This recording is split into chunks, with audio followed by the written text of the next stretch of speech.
C'est une visite guidée, surtout touristique et informative, qu'a organisé la pièce et la CIPI au profit des professionnels des médias. Du cadre législatif aux accords de partenariat, tout a été rappelé aux hommes de la plume et du micro sur la genèse de la zone industrielle de Glodjigbe. Du rêve du chef de l'État à la réalité, la GDZ, avec l'appui technique du groupe Arise, attire des investisseurs qui se bousculent. Cette zone est une initiative du président de la République. À sa prise de fonction, il a déterminé qu'il fallait qu'on change notre économie de façon radicale et fondamentale. Vous convenez avec moi que ce que nous faisions depuis 1960 n'a pas bien évidemment marché. C'est pour ça qu'aujourd'hui, nous avons des problèmes d'emploi.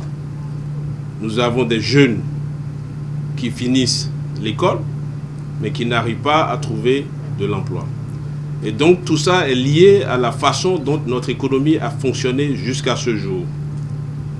Aujourd'hui, nous avons décidé de changer notre économie, c'est-à-dire de passer d'une économie qui est essentiellement basée sur le commerce et de passer à une économie qui est basée sur la transformation de nos ressources agricoles et minières.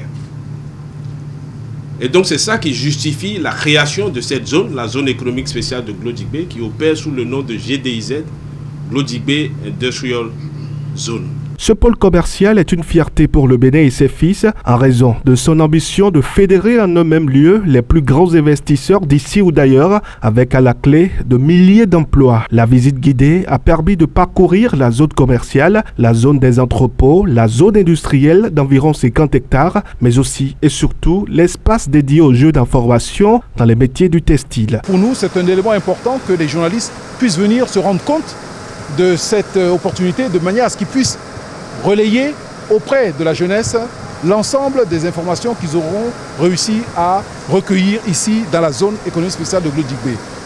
L'idée, c'est de dire à la jeunesse qu'il y a beaucoup d'espoir aujourd'hui avec ce plan ambitieux du gouvernement qui va permettre aujourd'hui de créer à peu près 350 000 emplois dans la zone et de dire à la population que nous avons besoin en fait de ressources humaines pour faire en sorte que notre pays puisse vraiment se développer dans ces lignes de force que sont le textile, la noix de cajou et la transformation, notamment dans ce qui concerne la transformation agro-industrielle.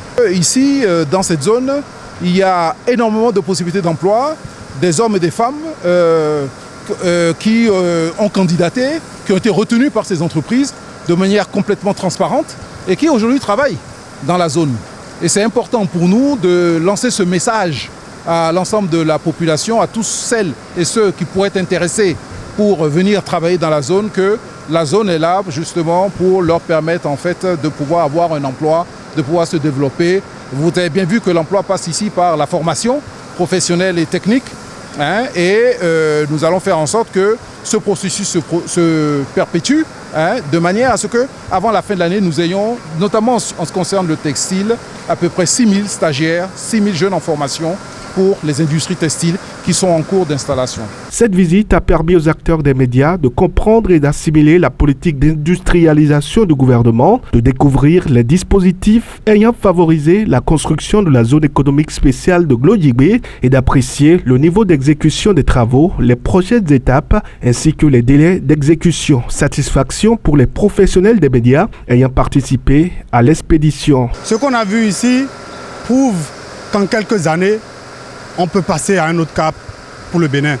On ne savait pas que le Bénin pouvait rêver à voir ici des industries de telle sorte ici. Nous sommes ici dans la zone de textile. Et ce qu'on voit, on voit beaucoup de jeunes, hommes et femmes, qui travaillent. Il y a quelques années, on ne pouvait pas voir ça.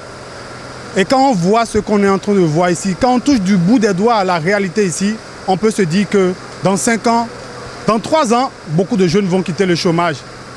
Et moi, en tant que journaliste sportif, je ne pouvais pas savoir ce qu'il y a ici s'il n'y avait pas cette visite. Et ce que je veux dire peut-être à la fin, c'est d'inviter beaucoup les jeunes, après le BPC, à aller faire une formation professionnelle. Ici, il y a des opportunités. Il y a du travail à faire ici.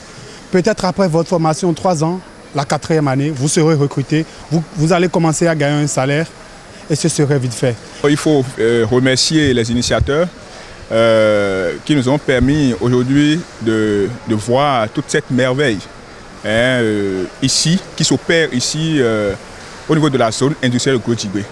Ce que j'ai vu personnellement, et ça sort de l'entendement.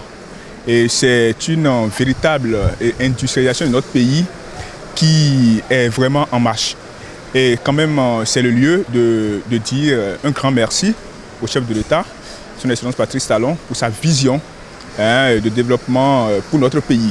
Ici, nous avons vu, il y a des jeunes qui sont ici, des Béninois, qui travaillent ici, d'accord? Et franchement, je dis bravo.